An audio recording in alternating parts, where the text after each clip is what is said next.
अस्सलाम वालेकुम नाज़रीन, खालिद इकबाल का सलाम कबूल कीजिए। डायलॉग विद प्रोफेसर अकरम मिरानी। हमारा आज का मौजू है, एक ज़माने तक तेल और गैस के हवाले से दुनिया भर में सियासत होती रही है। अब यह है कि मादनियात के हवाले से कुछ सियासत की हवा चल पड़ी है। इस मौजू पे मकालमा करेंगे जनाब प्रोफेसर अकरम मिरानी साहब के साथ। डॉक्टर साहब, आप ये तो सुन रहे होंगे ना कि पाकिस्तान, इंडिया, चाइना और अमेरिका के ताल्लुकात में बड़ी तब्दीली आ रही है। ऐसे तब्दीली इसलिए आ रही है कि किसी ज़माने में तो सारी सियासत होती थी कि कहाँ गैस ज़्यादा है, कहाँ तेल ज़्यादा है। ऐसे लेकिन जितनी अब जदीद टेक्नोलॉजी आई है उसे उतना गैस और तेल नहीं चाहिए जितनी उन्हें क्रिटिकल मेटल्स जो है वो चाहिए। तो वो जो मेटल्स हैं या मिनरल्स हैं, अब चाइना ने जो तरक्की की है या एडवांसमेंट उसकी है, जितनी गाड़ियां हैं, मसलन ये जो बैटरीज हैं सारी जी उनमें वो चाहिए।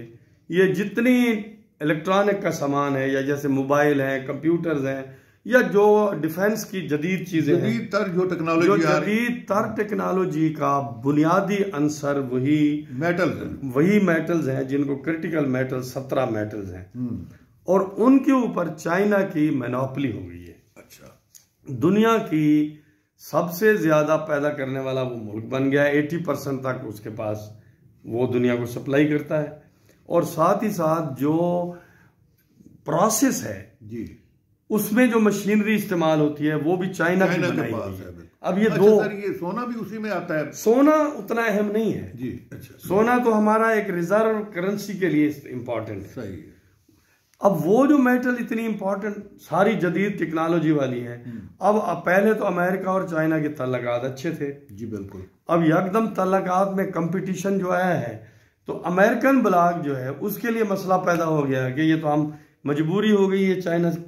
अब चाइना को जब दबाव में लाने की कोशिश की ट्रम्प साहब ने, तो ट्रम्प साहब को पीछे हटना पड़ा। बिल्कुल, क्योंकि उन्होंने कहा जनाब हम तो आपको फिर ये नहीं देंगे। अब यकदम अमेरिका जो है वो पिछले 1 महीने में ट्रम्प साहब ने 5 से 6 एग्रीमेंट किए हैं। ऑस्ट्रेलिया के साथ किया है एग्रीमेंट, इसी तरह जनाब सिंगापुर के साथ किया है, इसी तरह मलेशिया, इंडोनेशिया, जहां जहां उसे थोड़ी थोड़ी, और यूक्रेन का जब आपको याद होगा कि उन्होंने कहा कि आप अपनी मादनियात हमें दे दें, हम आपकी लड़ाई लड़ने के लिए तैयार हैं। तो वो सारा अब वो मसला हो गया है। और लकीली पाकिस्तान में भी वो मौजूद है, मेटल्स मौजूद हैं, हमारे गिलगित बल्तिस्तान और बलूचिस्तान में जी। अब पाकिस्तान भी वो सियासत का हिस्सा बन गया है। नतीजतन पाकिस्तान की अहमियत आप देखें अमेरिका की नजर में बढ़ती जा रही है। ट्रम्प साहब वो बातें करने लगे हैं। फिर ट्रम्प साहब को तो पाकिस्तानी फौज गजा में भी चाहिए। फिर ट्रम्प साहब तो ईरान के ऊपर भी दबाव डालना चाहते हैं, तो पाकिस्तान की हिमायत चाहिए। वो तो बहुत सारी चीजें हैं, लेकिन आने वाले वक्त में जिस तरह अरब ममालिक की अहमियत थी तेल और गैस की वजह से माजी में या पहले, आने वाले वक्त में हर उस मुल्क की अहमियत बढ़ेगी जहां वो क्रिटिकल एलिमेंट या रेयर अर्थ मेटल जिनको हम चलो कह लें, उन मेटल्स की ज्यादा मिकदार होगी। सही। तो सारी ग्लोबल पॉलिटिक्स अब उस तरफ जा रही है। बिल्कुल। तो उस हवाले से अफगानिस्तान भी अहम हो गया है, वहां भी रेयर अर्थ मेटल्स हैं। तो अमेरिका किसी न किसी तरीके से वापस अफगानिस्तान भी आना चाहता है, और ये जो पाकिस्तान और अफगानिस्तान के दरमियान टेंशन बढ़ी है, इसमें वो पॉलिटिक्स भी है शामिल है। अमेरिका ये चाहता है कि यहाँ चाइना कब्जा ना कर जाए, और चाइना के रास्ते में वो रुकावटें डालना चाहता है। तो ये अब एक नई गेम शुरू है, और लकीली पाकिस्तान भी उसमें एक अहमियत का हामिल है। अब इंडिया में भी वो है, और इंडिया में भी वो उस एरिया में है जैसे लद्दाख का एरिया है, यानी पहाड़ी इलाके में। तो अब वहां आप देख रहे हैं चाइना और इंडिया का जो टेंशन है वो भी वही है। तो सो एक नया चैप्टर टेंशन का ममालिक के दरमियान कंपटीशन का शुरू हो रहा है।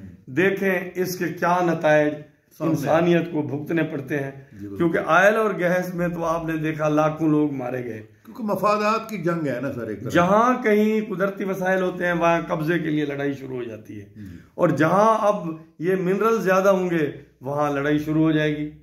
तो ये एक नई चपकलिश की दुनिया में हम दाखिल हो रहे हैं, एक नया बाब खोल रहा है। नया बाब खुल रहा है।